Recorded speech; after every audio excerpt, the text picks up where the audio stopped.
It is worthy to note that by the time that you all see this podcast, that Kevin Stefanski has named Bailey Zappi the starting quarterback for our Week 18 matchup against the Baltimore Ravens at 4:30 p.m. on national TV. Correct me if I'm wrong. I think that's starting quarterback number 40 since 1999 for the Cleveland against Browns. the Baltimore Ravens. Yeah, man. Hmm. Yeah. So if you can go ahead and solidify that 3-14 record. I think the Browns was 18-point underdogs as well, entering this game on Saturday. So it won't be pretty. Now you read some of the article, man. Some of the article talked about Deshaun Watson and Deshaun Watson being in the Cleveland Browns plans for 2025. I think one coordinator, not to be named, said that he still believes that Deshaun Watson can win a quarterback competition in 2 days based off his arm talent and athleticism alone. I tend to disagree with that a little bit. But maybe if this was 6 years ago, we can have that type of conversation. But I tend to disagree with that now. Um, how do I want to start this? One, I want to know where you are with it. I guess I'll tell you where I am. I definitely understand him being on the roster for salary cap purposes. As of right now, I don't see Deshaun Watson being a part of the Cleveland Browns on the field plans. If anything else, if I put everything else aside, I would just say injury. I mean, that Achilles tear was mid-October. I mean, you know more than me. It's what, a year, 18 months for that thing to fully recover before Hmm. you get to training, before you get to football shape. And Hmm. so by that metric alone, Deshaun Watson is not even ready for OTAs. He's not ready for training camp. He damn sure ain't ready to be your week one starter. Hmm. And so with that, the Browns need a plan at quarterback. I don't think that he's going to be in the on-field plans, but if he is and he was given the right to compete, I have to remember he's a human being as well, right? And the human nature says, okay, well, he's a part of this roster. We might have our opinions about Deshaun Watson, the football player, but they know Deshaun Watson, the man. They're going to give that man an opportunity to compete. And quite frankly, if I'm paying you over 40, $45 million a year, you Yeah. better get your butt out there and want to compete. You know Yeah. what I mean? Regardless Yeah. of what people got to say, you Yeah. better get out there and want to compete. What does it look like to you? Like when you hear Deshaun Watson and you read what you read about Deshaun Watson being in the fold, like is it just clickbait? Like what's your initial thoughts behind that when you see Deshaun Watson a part of the Browns plans in 2025? They're trying to make it work. Like they gave up three first. They gave up a boatload. They gave him a guaranteed contract, and they're going to do everything they possibly can to give to try to get every ounce and try to give every single effort to make sure. Okay, are you sure you can't play? Are you sure you're not, like, you know what I mean? Like, they're trying to me they're trying to make sure that this is not going to work, because you gave him one of the biggest contracts, and honestly, right now it's looking like the worst contract in NFL sports history, if you ask me. Um, and it's just frustrating because you're putting the team second. It Mhm. seems like you're trying to make Deshaun Watson the first. You're not even Deshaun. It's not even Deshaun. You're trying to make your decision first, and then it's the team second, right? So your decision to up your number and go crazy, that crazy number after Deshaun, give up that many picks, that many people, and it has not worked out, making you look like you don't know what you're doing. And I feel like you're trying to save yourself rather than save the team and make sure that it works out for the team. So I feel like you're putting the team second and you first. You being the owner, you Mhm. being the Mr. Barry, whoever's the one that's calling the shots, right? Mhm. So when I hear that's my first thought. But it's no way. I shouldn't say no way, because with today's technology, and the way athletes and trainers and athletic trainers and strength conditioning coaches, the way they can train guys now, Mhm. they can get guys back a little quicker than what it used to be. Um, but the question is, if he does come back, who is he competing with? Like, DTR has proven he cannot be the guy.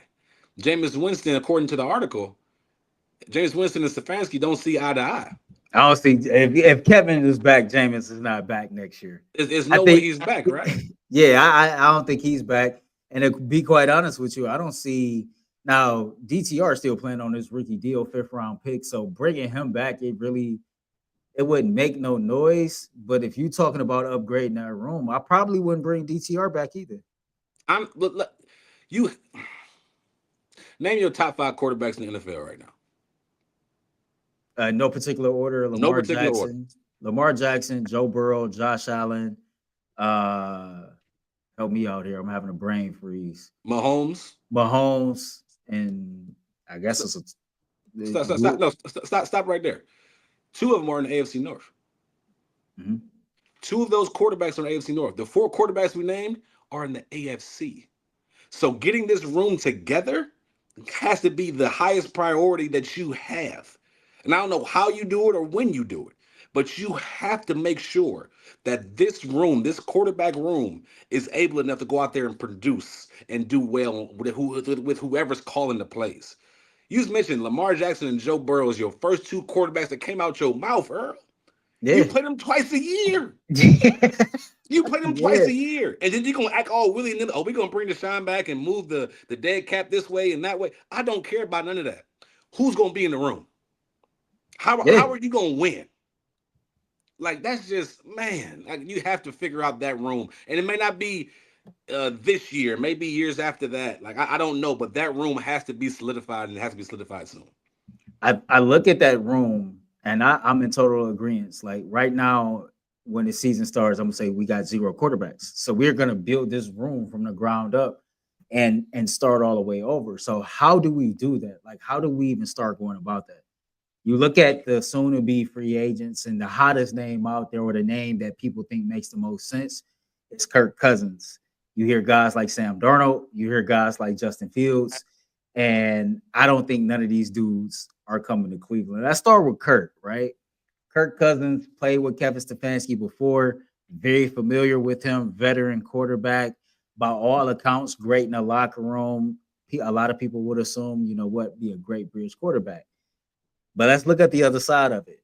I'm Kirk Cousins, and I had a lot of success in my NFL career, minus this last year in Atlanta. I have suffered a season-ending injury. I am much older.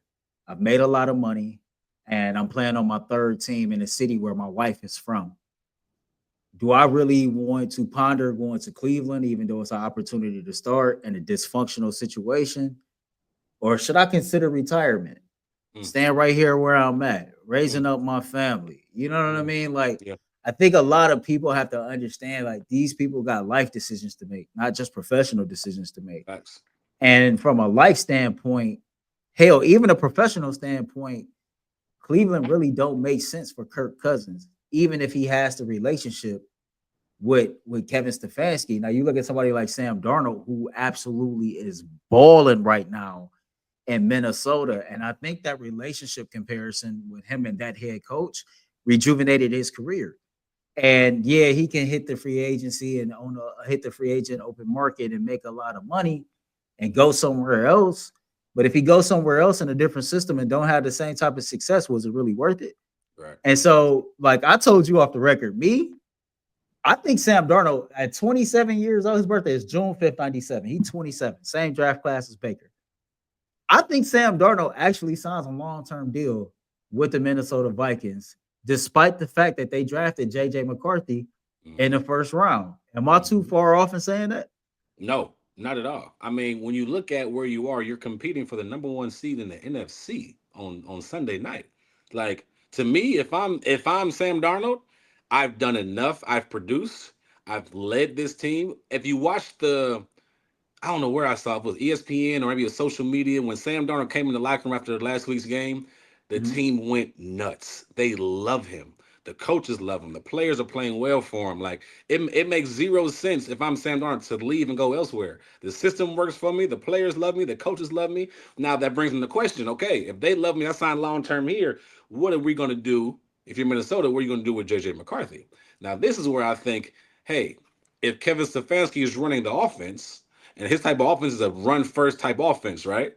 The school up north which JJ McCarthy is from. Shout out to Tyvis Powell. I didn't want to say the actual name of the school, right? The school up north. If you can trade for him a third round, a fourth round, I'm not sure you give up a second for an unproven guy, right? And I know they gave him a first round, they got him on the first round pick, but I would see what the price is right for him because he knows how to, and this is like a bad term now, like how to manage a game. And he was in a run first offense, right? So if you can trade for him and get you some backs and run your type And that of offense, offense was a pro style offense it too. was a pro style offense. He had to make reads at the line of scrimmage and calling different stuff. Like he could be a good fit, and you're not giving up too much for him. You giving up a third, a fourth for him. Hey, I'll take that all day. And it's a younger guy. It's a younger Yeah. guy. You see what I'm saying? So it's like, is that something worth looking at? Is that something maybe you'll go after if you have to trade Myles Garrett? Maybe we'll trade him to Minnesota if you give us back, McCarthy and a few other things. Like, you know what I mean? It's just I'm interested to see where that goes because I think McCarthy can be a good fit if Kevin is calling the plays. I think McCarthy can be a good fit here. I think that I could see. So you got some older offensive linemen on this team. Joe Batonio already said, "I'm retiring before I go put on another team's colors." Like for two inner city Cleveland boys, man, much love to somebody that love our city as much as we do, right? Absolutely. Like you know what I mean. So shout out to you. But then you got Wyatt Tyler with his cap number. All I'm saying is an offensive lineman possibly can be a cap casualty. You look at Minnesota, who are much closer to winning the Super Bowl right now than we are.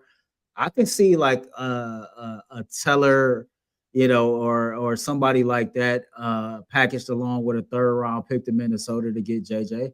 I can do that because you just drafted Zach Zinter and last year's draft, so you do have another guard that you've been working with and developing. And you knew that eventually you was gonna have to play him. Now he didn't really look all that great in the times that we saw him this past year, but first year in the NFL, them the breaks, he was recovering from injury and things like that. Those things happen.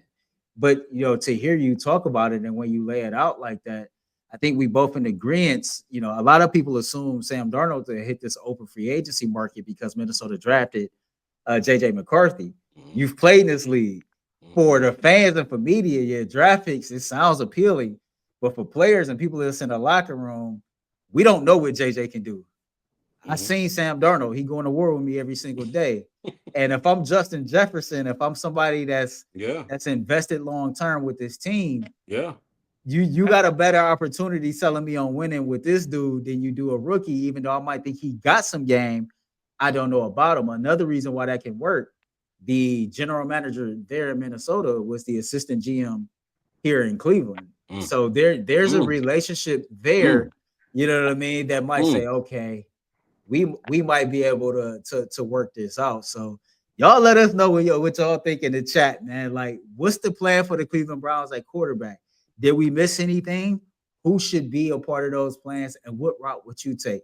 Because up until now, bro, I was kind of like, you know what, you in the top three, you got to draft Cam Ward. But if you're telling me that you can actually address this team, other areas of this team, without giving up a first round pick or a second round pick in this draft, and you can somehow come away with a quarterback, Yeah, do it. okay, cool. I'll try that. Even if next year is not as successful as we might anticipate, but I can try that. I can give me an edge rusher, I can give me a lineman, and I can give me a Yeah. quarterback with my first Yeah. three picks. Yeah. Man, that might be hard to pass up.